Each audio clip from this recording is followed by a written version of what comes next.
मानवाधिकारों की रक्षा करना होगा, मानवाधिकारों की रक्षा करना होगा। एक तीर एक कमान। अम्बेडकराइट पार्टी ऑफ इंडिया के राष्ट्रीय कार्यकारिणी के जनरल सेक्रेटरी अर्जुन सिंह ठाकुर और राष्ट्रीय कार्यकारिणी मेंबर रूपधर पुड़ो सहित 5 सदस्यीय दल ने दक्षिण बस्तर के उन आदिवासी गांवों का दौरा किया जहां पिछले 1 साल से आदिवासी परिवार जल जमीन जंगल की लड़ाई के लिए संघर्षरत है। एपीआई के पदाधिकारी सबसे पहले किरंदुल में एनएमडीसी के विरोध में चल रहे प्रदर्शन का हिस्सा बने।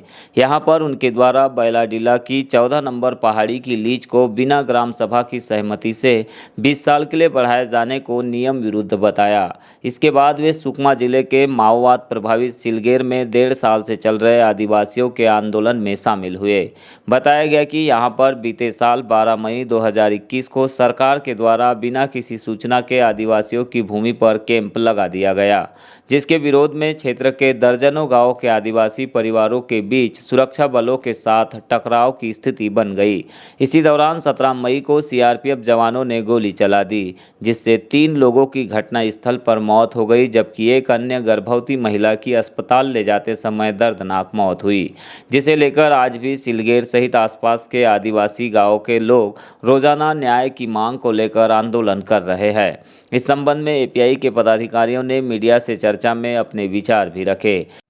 सिलगेर में चल रहे आदिवासियों के आंदोलन को न केवल सामाजिक और सांस्कृतिक संगठनों का सपोर्ट मिल रहा है, समर्थन मिल रहा है, बल्कि कुछ राजनीतिक दल भी उन्हें निरंतर अपना समर्थन देने के लिए पहुंच रहे हैं। इस वक्त एपीआई यानी कि अम्बेडकराइट पार्टी ऑफ इंडिया, इनके पदाधिकारी यहां पर आंदोलनकारी आदिवासी परिवारों को समर्थन देने के लिए आए हुए हैं।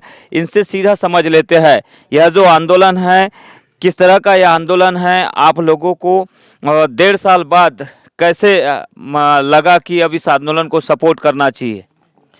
नहीं, जिस दिन से ये लोग आंदोलन में बैठे हैं तब से मेरे मन में सपोर्ट करने का था, परंतु शारीरिक अस्वस्थता के कारण मैं तत्काल नहीं पहुंच पाया और अभी भी मुझे कमजोरी है, उसके बाद भी आया हूं।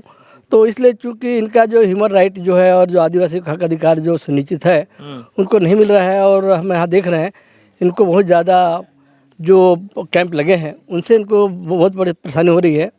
तो हमें इसके यथार्थ रूप में अगर जानना है तो हमको आना चाहिए और हम आने के बाद हमको लगा कि वाकई में इन लोगों के साथ अन्याय हो रहा है और इन लोगों जो कंटिन्यू 1.5 साल से बैठे हैं जन आंदोलन करते हुए, तो उसका हम समर्थन करते हैं। और समर्थन करने के पीछे लॉजिक ये है कि आदिवासी और आदिवासी संविधान में बहुत सारे इनको अधिकार सुनिश्चित है, पर वो अपने अधिकार के लिए मांग रहे हैं।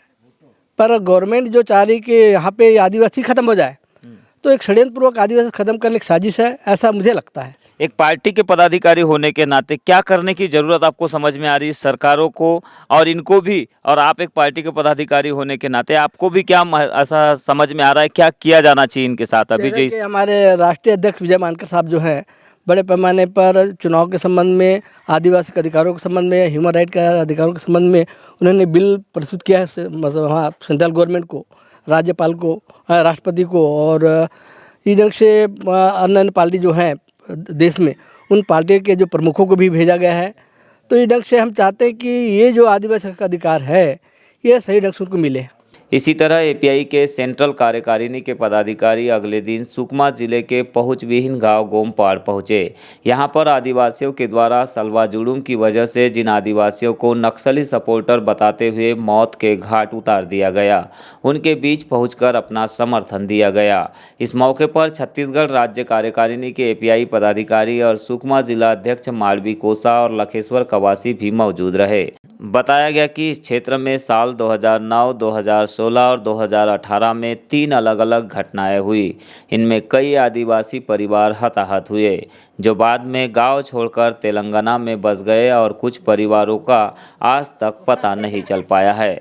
इस संबंध में एपीआई के पदाधिकारियों ने केंद्र और राज्य की सरकारों से इस गंभीर मसले पर विचार करते हुए 5वीं अनुसूची क्षेत्रों में आदिवासियों के साथ हो रही घटनाओं पर रोक लगाए जाने और ग्राम सभा की अनुमति के बगैर कोई भी निर्णय नहीं लिए जाने की मांग की है। क्योंकि ये आदिवासी बहुल क्षेत्र है और यहाँ मिनरल से भरपूर एरिया है, जंगल पहाड़ियों से भरपूर है, उनकी सुरक्षा करने के लिए और पूंजीपतियों के सहयोग से सरकार इनको आदिवासियों को ख़त्म कर देना चाहती है। इसलिए बड़े पैमाने पर कैंप लगाकर इनको भयभीत कर देना चाहती है और लाभ पूंजीपति को पहुँचाना चाहती है। इसलिए ये यहाँ के जो ग्रामीण अपने मौलिक अधिकार को सुरक्षा के लिए, अपने हक अधिकार को समझकर करने के लिए वो लोग बैठे हुए हैं और इसलिए मैं इसके जो आंदोलन है साल भर से, उनका मैं समर्थन करता हूँ। ये जब तक न्याय नहीं मिलेगा तब तक ये लोग जो है करेंगे, ऐसा इनकी मानना है। और हम भी चाहते हैं कि इनके साथ न्याय हो और जो घटनाएं घटी उनकी निष्पक्ष जांच होनी चाहिए। गवर्नमेंट के द्वारा, जुडिशरी के द्वारा निर्देश होनी चाहिए कि जो घटनाएं घटी हैं वास्तव में क्या है नहीं है। यहाँ वस्तु स्थिति का सही जायज़ा लेकर जो है उसकी जांच होनी चाहिए और उसके आधार पर इन लोगों को न्याय मिलनी चाहिए। और अम्बेडकराइट पार्टी ऑफ इंडिया इस बेस पर ये जानने के लिए आई थी कि वास्तव में यहाँ पर हुआ क्या है और ये लोग करना क्या चाह रहे हैं। तो हमें भी मैंने इनकी मांग जो है जायज़ लगी और कंटिन्यू हमारे राष्ट्रीय अध्यक्ष धीमान विजय मानकर साहब भी आदिवासियों की समस्याओं को लेकर, उनकी अधिकार कैसे सुनिश्चित होंगे और मानवाधिकार में इनको लेकर, इनके अधिकारों को लेकर कैसे इनको लाभ दिलाया जाएगा, इस पर हमारी पार्टी और हमारे राष्ट्रीय अध्यक्ष सतत प्रयास कर रहे हैं।